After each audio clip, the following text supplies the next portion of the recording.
네, 여론의 거센 반대에도 불구하고 지난달 31일이죠. 국정역사교과서의 최종문이 결국 발표됐습니다. 정치권은 물론이고 역사교과서를 사용해야 하는 현장인 교육계에서의 날선 공방은 더욱 뜨거워지고 있는데요. 오늘 시시각각 토크에서는 이재정 경기교육감을 모시고 국정교과서에 대한 입장과 더불어서 2017년 경기교육청의 비전과 최근 화두가 되고 있는 교육 공약들에 대해서 함께 이야기 나눠보도록 하겠습니다. 자, 이재정 교육감이 나오셨습니다. 안녕하십니까? 안녕하세요. 네. 바쁘실 텐데요. 이제 경기도 교육청이 어디 수원에 있나요? 저희는 교육청이 두 개가 있어요. 아, 네. 수원하고 의정부하고요. 아, 오늘은 어디서 오신 워낙 겁니까? 넓어서 오늘은 수원에서 왔습니다. 꽤 걸리셨겠네요. 1시간 좀 넘어 걸리던데요. 아, 예. 네. 요즘 여러 가지로 바쁘실 텐데, 그죠? 나와주셔서 대단히 고맙습니다. 근데 너무 스튜디오가 좋습니다. 아, 그래요? 네. 아, 저희들이 이전한 다음에는 한 번도 안 왔어요. 이전에서 처음 왔습니다. 아, 그렇습니다. 자주 네. 초대를 했어야 되는데, 네. 죄송합니다. 오늘 이준식 부총리가요. 이런 얘기를 오늘 대국민 담화를 발표했습니다. 뭐 얘기 들으셨겠지만, 이 교육청에서 단위 학교 선택권을 원칙적으로 봉쇄하고 이 공문조차 시달하지 않았다. 법적인 조치를 취하겠다. 빨리 이러한 국정교과서 폐화하는 행동을 중단하라. 꼭 이재정 교육감님한테 한 얘기 같아요. 그렇습니다. 제가 얘기를 들으면서 이 사람이 이재정 교육감이 우리 프로에 나오는지 어떻게 알고서 이런 얘기 오늘 대국민 담화를 했나 그런 생각이 들더라고요. 네. 어떻게 오늘 들으셨습니까? 오늘 교육부 장관 담화를 제가 보면서 네. 교육부가 이제 정리하는 단계에 들어갔구나. 네. 이런 생각을 했어요. 네. 왜냐하면 국정화 교과서가 지난 한 2, 3년 동안 가장 중요한 교육계의 이슈였죠. 네. 박근혜 정부가 특히 추진해왔던 아주 가장 중요한 네. 사업 가운데 하나였고, 그러나 국정화라는 데 대한 정말 얼마나 많은 사람들이 반대를 하고 그렇습니다. 현장에서 선생님들이 네. 역사 교사들이 또 일반 시민들이 또 전국 교육감 협의회 14명의 교육감들이 아주 집중적으로 반대를 하고 했는데 결국 그래서 18년도로 옮기지 않았습니까? 네. 2018년도에 국정화 교과서를 검정과 혼용해서 쓰겠다. 사실 그것도 혼란이거든요. 네. 그러나 일단 저는 그것이 교육부의 기본 원칙이라고 생각하고 네. 그 전에 좀 연구 학교를 해서 연구를 좀 하자 이런 얘기는 사실 할 수도 있고 안 할 수도 있고 그런 문제인데 너무 심각하게 교육부가 접근할 문제는 아니라고 보고요. 네.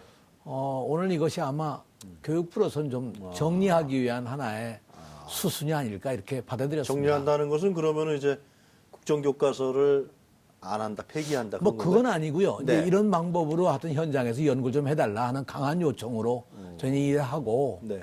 그건 이제 학교에다 좀 맡겨주면 네. 적절히 학교에서 하지 않겠습니까? 아니 근데 경기도 교육청도요. 교육부에서 내려보낸 공문을 단위 일선 학교에 보내지 않았습니까? 문제가 좀 있어요. 왜냐하면 네. 연구학교 지정이라고 하는 것은 네. 교육감이 하는 거거든요. 네. 교육감이 받아서. 네. 그러면 이제 학교 현장에서는 학교 운영위원회가 그걸 결정해서 우리한테 이제 신청을 하면 네. 교육감이 이제 하게 되는데 이걸 교육부가 직접 단위 학교에 공문을 만들어서 내려보내가지고 받는 거는 순서가 조금 좀 이상한 거죠. 그래서 저는 이 문제를 교육부 측에도 얘기하기를 네. 이러지 말고 이것은 교육감에게 다 맡겨주면 좋지 네. 않겠느냐. 예.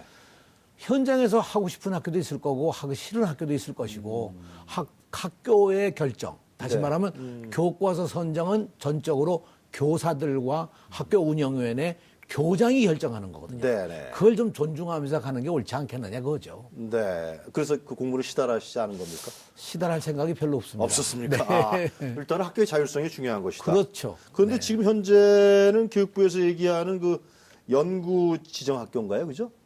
지금 현재는 신청이 하나도 없어갖고 15일까지 연기했다 그러더라고요. 그래서 그것도 좀 어색한 거 아니겠어요? 네. 하나도 없으면 네. 그것이 현장에서 보여주는 하나의 뭐라 그럴까 반영인데 네.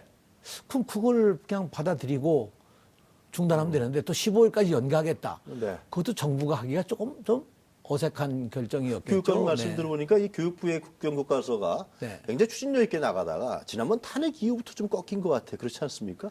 굉장히. 그런 의미가 분명히 있을 겁니다. 네. 일부에서는 네. 대통령 탄핵이라고 하는 것이 단순히 대통령에 대한 탄핵이 아니라 네. 대통령이 그동안 잘못됐던 정책에 대한 탄핵도 네. 중요한 내용이 아니겠어요. 네. 그 가운데 가장 중요한 것이 전 국정교과서였다고 봐요. 네. 왜냐하면 생각해 보세요. 지금 OECD 국가 가운데 네. 이게 지금 절반 이상이 다 자유발행제입니다. 모든 교과서를. 네.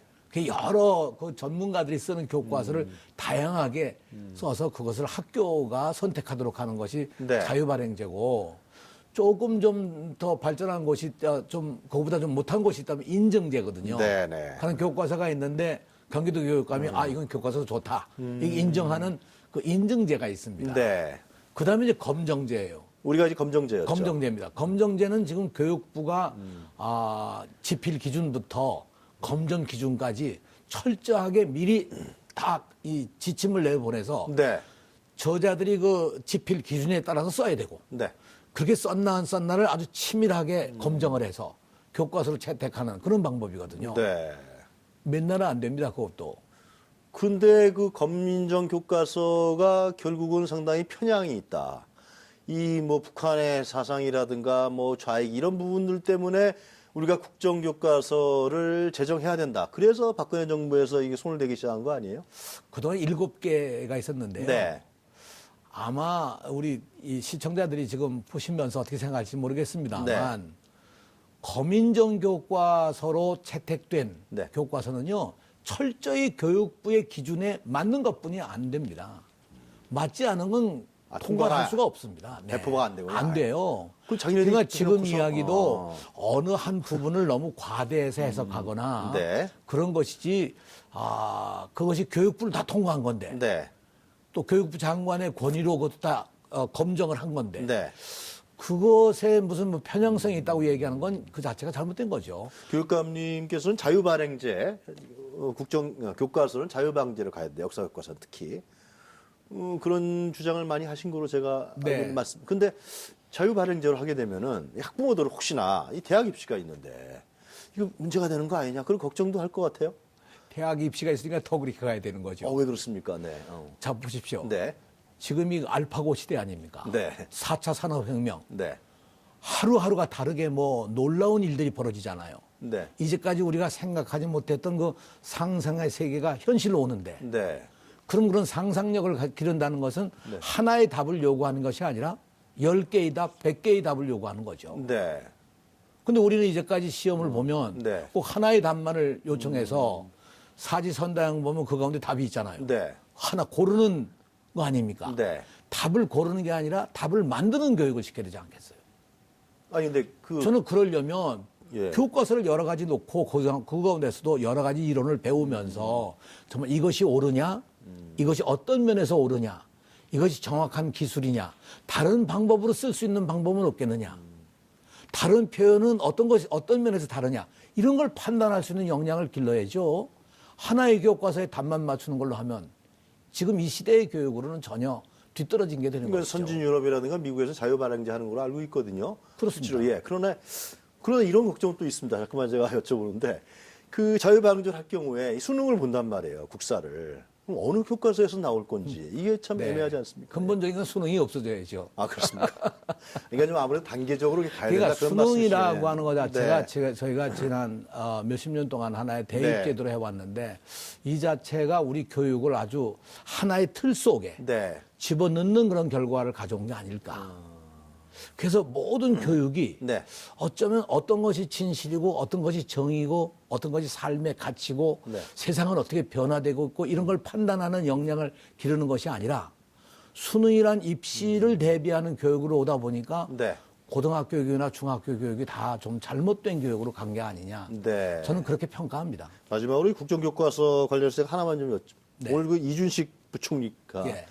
교육감님 전국 시도교육협의회 회장 맡고 계시잖아요. 그렇습니다. 예. 그 이준식 부총리가 이 공무원 시달하지 않고 이 국정교과서 폄하를 하는 인물이 하여튼 뭐 단체인지 하여튼 법적 조치하겠다 그랬거든요. 이거 어떻게 해야 됩니까? 뭐 그렇게까지 하겠습니까? 왜 부총리가 뭐, 한다고 그래서 하는 거 네, 아니에요? 그런 일을 가지고 네. 적어도 대한민국 정부가 네. 교육부총리가 그런 일이 하겠습니까? 왜냐하면 네. 교육부와 교육감, 네. 그 교육부와 학교는 네. 이게 정말 서로 협력하면서 잘 이루어가는 그런 관계지. 네. 누가 누구를 뭐 이렇게 징벌하고 그래서 될 일은 아니라고 보고요. 네. 좀 과격한 표현이 있을는지 모르지만 저는 그렇게 가지는 않으리라고 생각하고요. 전국 시도교육감 협의회 또 그 교육감님들이 이 문제로 또 한 번 모이실 건가요? 3월 중순에 저희가 회의가 있습니다. 아, 그래요? 공식적으로 회의가 있어서 네. 그때 되면 논의가 또 있을는지 모르겠습니다. 네. 이 문제에 대해서는 이미 정리됐다. 저희는 정리된 것으로 보고 이번에도 교육부가 이런 정도의 공문을 내려보냈음에도 불구하고 네. 학교가 응하지 않으면 적절히 거기서 정리하는 것이 옳지 않을까. 이게 하나의 출구가 아닌가 이렇게 생각을 합니다. 탄핵 인용이나 기각 결정이 중요한 변수도 작용하겠군요. 그 상황이 또 좋은 대선도 영향을 있고. 이룰 하여튼 리라고 봐야겠고요. 생각합니다. 네. 자, 경기도 교육청 얘기 좀 여쭤보겠습니다. 지금 교육청 교육감 되신 지가 지금 3년 차 되신데 4년. 만으로 한 2년 한 7개월 이제 지나가고 있습니다. 하여튼 제 기억으로 처음에 되셨을 때 그 9시 등교 문제 때문에 그것 때부터 시작을 하셔서 뭔가 하여튼 이 교육 정책 문제 이런 부분에 대해서 상당히 획기적이고 파격적인 이런 안들을 많이 내셨던 걸로 기억을 하는데요. 9시 등교는 이제 정착이 됐나요? 교육감님? 잘 정착됐습니다. 아, 그래요? 네, 학생도 아주 행복해하고 좋아하고 네. 선생님들 무척 좋아하고요. 네. 또 학부모들도 뭐 썩 문제가 없습니다. 왜냐하면 네. 제일 중요한 것이 아이들이 여유가 생겼다는 거예요. 아침에. 예. 아침에. 그러니까 이제 일찍 일어나지 않고 조금이라도 늦잠을 자고 네. 흔히 우리가 이불 속에서 뜸 좀 들이고 네. 그러고 일어나니까 아이들이 예. 성격이 좋아지고 아침밥도 먹게 되고. 네, 성격이 좋아지고 부모님하고 이야기 나눌 시간도 네. 있고 여유가 생기고 이런 것이 이제 학생들 반응인데요. 네. 사실 저는 이것을 그 정책으로 만들어서 시행을 할 때 네. 목표가 두 개가 있었습니다. 어떤 거였습니까? 하나는 모든 교육 정책은 학생으로부터 시작돼야 된다. 하여튼 이 교육 정책의 평가도 학생의 눈과 학생의 입장과 네. 학생의 미래를 보고 생각해야 된다는 게 하나였고요. 또 하나는 이걸 통해서 학교 문화를 좀 바꿔보자. 네. 다시 말하면 학생들이 원하는 것이 학교 현장에서 이루어진다. 네. 그것이 굉장히 중요한 거 아니겠습니까? 학생들 스스로가 참여하고 네. 학생들 스스로가 만들어가는 그런 분위기가 되면 그 자체가 학교 문화를 바꿔내는 가장 중요한 계기가 될 것이라는 생각을 가지고 네. 아주 저는 만족스럽게 근데 교육감님 생각합니다. 그 당시에 그 맞벌이 부부 하시는 분들은 되게 반발이 있었던 것 같은데요. 그 문제는 어떻게 좀 해결이 됐습니까? 예. 네, 처음에 그분들이 네. 좀 목소리를 좀 크게 냈었죠. 네. 그러나 그것도 또 네. 아이들 스스로가 잘 이것도 또 관리하고 해 나가니까 네. 오히려 어떤 면으로 보면 아이들이 스스로 자율적으로 네. 자기를 관리하는 그런 능력도 늘어나게 된 것이죠. 네. 그래서 지금은 뭐 큰 영향 없이 네. 잘 진행되고 있습니다. 잘 알겠습니다. 그 경기도 교육청의 주요 사업 중에서 이제 눈에 여러 가지를 아마 제시한 것인 것 같은데 2017년도에 꿈의 대학이 제가 눈에 띄는데요. 네. 이 교육청은 원래 그 대학은 교육부에서 관장하고 교육청은 중고등학교의 초등학교를 관장하는데 아닙니까? 그런데 그렇습니다. 꿈의 대학 프로젝트를 가지고 어떤 겁니까? 이제 그건? 꿈의 대학을 제가 하게 된 네. 동기가 초등학교부터 중학교, 고등학교까지 모든 학생들의 최대 관심사, 네. 학부모까지 네. 이게 뭘 것 같아요? 좋은 대학 가는 거죠. 인류대학 가는 거죠. 그런데요. 네. 지금 그 말씀 굉장히 중요한데 네. 결국 그 말씀과 함께 아들이 고민하는 것이 진로입니다. 아, 진로요. 네. 아. 내가 어떻게 앞으로 미래를 만들어 갈까? 어떤 세계를 꿈꿀까? 네. 부모들은 지금 유영아 선생 얘기처럼 그렇게 네. 생각합니다. 대학 네. 가는 거. 근데 아이들 생각은 그렇지 않아요. 내가 100세 시대에 과연 어떻게 내 삶을 준비할까? 네. 미래에 어떤 역할을 하면서 살아갈까? 네. 근데 실제로 학교 생활을 하면서 그런 분야를 경험하거나 배우거나 네. 탐구할 수 있는 계기가 없습니다. 과정도 없고. 그래서 제가 이번에 꿈의 대학은 네. 고등학교 1, 2, 3학년 동안에 자기 진로와 적성을 탐색하고 경험할 수 있는 그런 과정을 하나 만들어 보자. 아, 네. 그러니까 그걸 고등학교가 직접 만들 수도 없고 네. 그래서 대학교와 함께 만들자. 아, 그 경기도에 있는 대학하고요. 경기도만에 서울까지. 서울까지. 그래서 뭐 제가 서울대학교나 고려대학교 네. 총장을 비롯해서 네. 아무튼 서울에 있는 유수한 대학들, 네. 경기도에 있는 모든 대학들, 전문대학까지, 네. 심지어는 저 춘천에 있는 뭐 한림대학 이런 데까지, 예. 저 청주에 있는 교원대학까지 다 네. 만났습니다.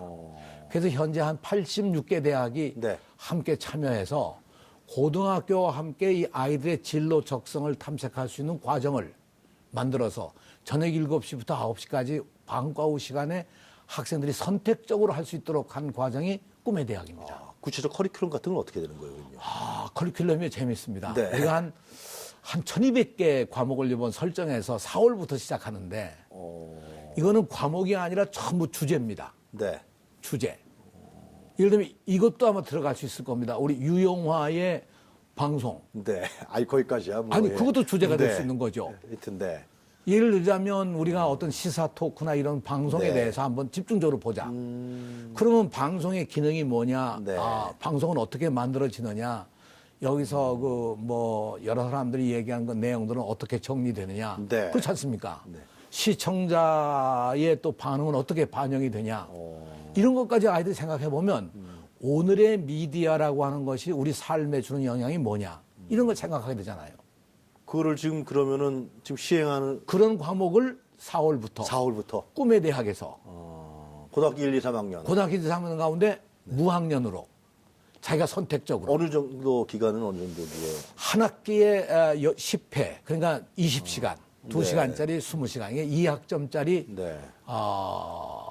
10번씩을 하면 20시간을 하는 거거든요. 그러니까 그 고등학생 되면 대학 입시 때문에 공부해야 되는데 그 좋은 질문입니다. 네. 대학 입시를 위한 것 가운데서도 아마 이것이 훨씬 더 좋은 걸 줄 거예요. 그럼 왜 왜냐하면 그렇습니까? 예. 이것을 우리가 학생부에 반영을 하거든요. 그래요.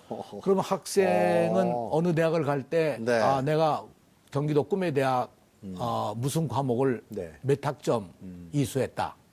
그리고 자기 소개서를 쓸 때 그 포트폴리오에 자기가 경험했던 내용들 거기서 자기가 얻은 어떤 새로운 이해 우리가 국영수 이외의 다른 분야에서 얻어진 이런 모든 내용들을 가지고 자기 소개를 써서 발표를 하면 지금과 같은 수시 이 시험에 훨씬 더 좋은 성적을 받을 그럼 수가 그 있죠. 크레딧이 돼서 예를 들면 대학과의 연계가 되나요? 대학 진학했을 때도 거기까지는 아니고요. 이게 이제 그건 아닙니다. 왜냐하면 그렇게 하면 이게 선행 교육이 되거든요. 그렇습니까? 그건 아니고 네. 대학 학점으로 인정이 안 되고요. 예. 다만 대학 갈 때 대학에서 반영을 시킬 수가 있겠죠. 벌써 몇 개 대학은 2018학년도에 이 꿈의 대학을 반영하겠다. 그래요? 이런 생각을 가진 대학들도 있습니다. 굉장히 성공적으로 하시면 또 경기도에 집값 많이 쓰겠습니다. 저는 이것이 잘 되면 네. 사교육 문제도 일정한 정도 해결할 수 있지 않겠느냐. 어떤 점에서 그렇습니까? 그건? 왜냐면 학원 가는 것은 학생부에 기재가 안 되지만 네. 그 자기 소개서에 내가 학원 가서 뭘 공부했다 그건 이런 안 쓰기가 되죠. 그렇잖아요. 예, 예. 그러나 이거는 자료가 되지 않습니까? 입학 자료가. 이거는 사교육이 들어올 여지가 없겠죠? 대학하고 같이 이건 하는 전혀 거니까. 그렇지 않습니다. 이건 뭐 대학에서 하는 거니까. 우리가 대학하고 함께 하면서 네. 그것도 대학 강사들을 가능하면 네. 이 대학원생이거나 조교들 네. 학생들과 가급적 비슷한 연령대에서 가르치는 것이 아니라 함께 고민하고 생각하고 탐구하는 그런 아주 새로운 발상이기 때문에 저는 여기서 아마 우리 학생들이 좋은 경험을 해서 네. 미래 자기들을 만들어가는 아마 좋은 계기가 되지 4월 않을까. 정도 되면 이제 반응이 슬슬 나오겠네요. 그죠? 4월부터 개강을 합니다. 개강입니까? 네. 3월에 학생들을 모집을 합니다. 그렇군요. 네. 그 혁신 학교 사업인가요? 네, 혁신? 네. 그 문제는 어떻게 좀 간단히 정리해 주시죠. 아무래도 이재정 교육감님의 상당히 이미지하고 맞을 것 같은데요. 이게 아시겠습니다만 네. 혁신학교, 혁신교육은 2000년부터 시작이 돼가지고 네.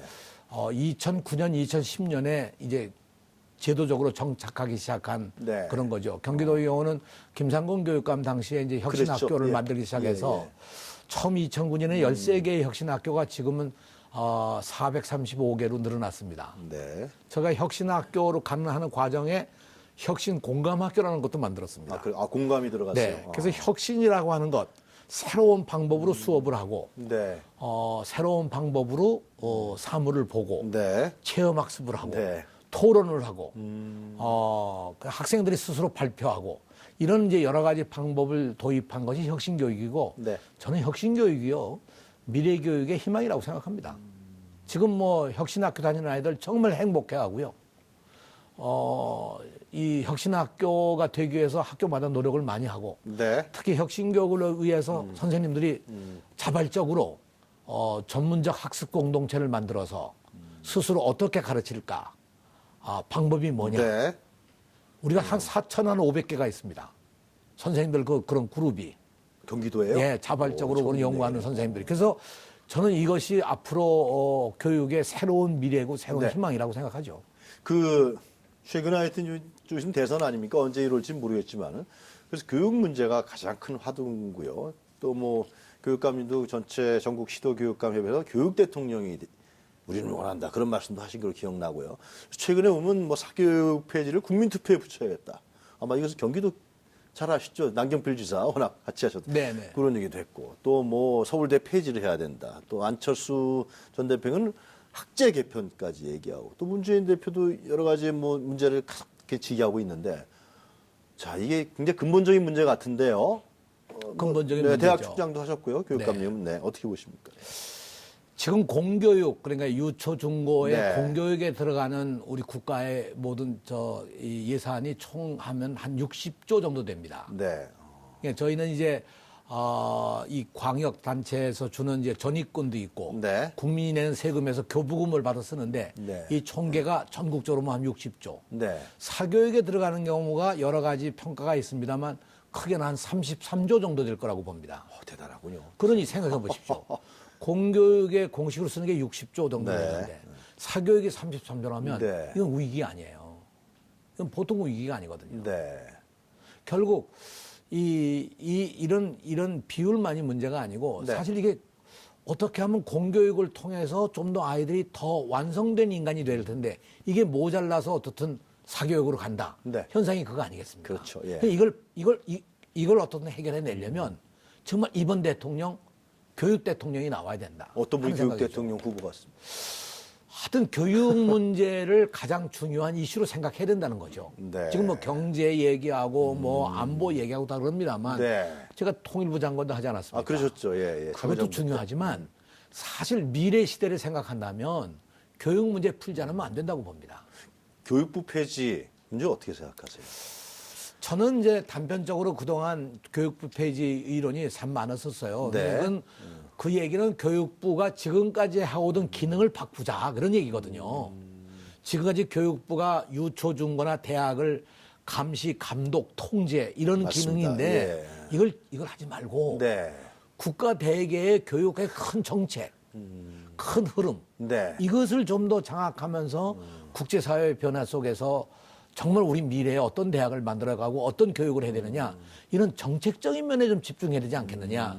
그래서 나오는 대안이 뭐 국가 교육 정책위원회 뭐 이런 네, 것도 나오고 뭐 그런 얘기 나오죠. 그죠? 예, 예. 그러나 그 기구는 어떻든 간에 교육이라고 하는 것을 현장 중심의 교육으로 한다면 네. 유초중고의 교육은 교육청과 교육감에게 맡기고 그렇죠. 그리고 대학은 대학 스스로가 해나갈 수 있도록 하면 이게 뭔가 되지 않겠느냐. 더구나 교육도요. 생각해 보세요. 17개 시도가 있는데 네. 제주도 교육하고 경기도 교육이 달라야 되지 않겠습니까? 그렇죠. 다를 수밖에 없고. 네. 서울대 폐지로는 어떻게 생각하세요? 저는 이 문제도 서울대 폐지라는 것이 네. 그동안 서울대를 중심으로 해온 우리가 이제까지 모든 사람들이 누구나 네. 원하는 게 우리 자식이 서울대 들어갔으면 그렇죠. 예. 그것 때문에 일어나는 일 아니겠어요? 네. 그러면 서울대학이라는 거에 집중돼서 네. 서울대학이 모든 걸 해나가고 있으니까 이걸 어떻게 좀 나눠볼 수는 없겠느냐. 특성화하고 특색화하는 거죠. 예를 들면 서울대학을요? 서울대학만이 할 수 있는 뭘 하나 두고 다른 대학들은 다른 걸로 특성화하고 본래 아마 여기 그 시청자들 가운데 과거에 생활을 하신 분들 아마 느끼시겠습니다만 서울대학 하면 중심이 뭐였냐면요. 옛날에는 물리과 대학입니다. 문과대학이요? 물리과 대학. 물리과 대학. 네. 그러니까 문과에 우리가 문사철 하는 그런 예. 거와 이과에 뭐 물리화학, 생물 뭐 이런 네. 기초과학, 인문학과 기초과학이 중심이었거든요. 그게 세월이 흐르면서 차츰 뭐 법과대학, 상과대학이 네. 중심으로 올라가기 시작했는데 예. 저는 서울대학 같은 경우에 기능을 가령 물리과 대학에 정말 옛날처럼 다시 살려서 네. 기초과학, 기초학문, 인문학 이런 어떤 식으로. 의미에서는 돈 안 되는 분야 네. 이런 걸 서울대학이 집중적으로 하고 나머지 분야들을 가령 뭐 부산대학이나 뭐 경북대학이나 어디죠 전북대학이나 전남대학이나, 전북 이런 데가 서로 나누어서 서로 특성화한다고 하면 이것이 가장 좋은 방법이 아니겠느냐.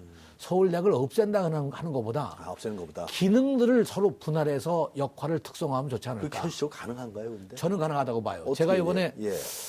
사실 고등학교 평준화 가지고 상당히 고민을 많이 해왔습니다. 네. 고등학교 평준화는 네. 학교를 똑같이 만드는 게 아니거든요. 이걸 정말 학교를 특성 있게 만드는 건데 그걸 못 해왔었습니다. 예. 그래서 이번 부천시에 우리 부천시하고 우리가 서로 협의를 해가지고 네. 부천시를 혁신교육지구로 지정이 됐는데 네. 10개 시 가운데 하나입니다. 네. 그 부천시하고 협의해서 부천에 있는 28개 일반 고등학교를 네. 교과 특성화로 하자. 교과 중점 학교로 하자. 그래서 어느 학교는 외국어 중점 학교, 어느 학교는 과학 중점 학교, 어느 학교는 예술 중점 학교. 네. 심지어 어떤 학교는 융합교육 중점 학교도 있습니다. 그래요. 어떤 학교는 국제화 중점 학교도 있고요. 저는 이것이 결국 학교를 평준화라는 것이 아니라 네. 정말 특성화하고 특색을 만들므로 해서 각각 갖는 개성을 만드는 거 아니겠어요? 네. 저는 대학도 전국의 대학을 그런 식으로 만들어 간다면 그냥 어느 대학은 신문방송학이 탁월한 대학이 있고 네. 어느 대학은 뭐 농업에 관한 탁월한 대학이 있다면 외국이 다 그렇죠, 대부분. 그게 경쟁력 아니겠어요? 알겠습니다. 네. 그 내년 6월인가 임기가 만료되시나요? 내년 6월에 임기 만료입니다. 다시 한번 교육감에 도전하실 생각? 그거는 아직 뭐 생각 안 제 해요? 결정이 아니라 우리 도민들의 결정에 달려 있는 거죠. 도민들이 하라 그러면 다시 하시죠. 또 다른 데로 가실 수도 있고. 하여튼 간에 예. 오늘 바쁘신 데에 나와주셔서 대단히 감사합니다. 고맙습니다. 네, 고맙습니다. 네, 지금까지 이재정 경기도 교육감이었습니다.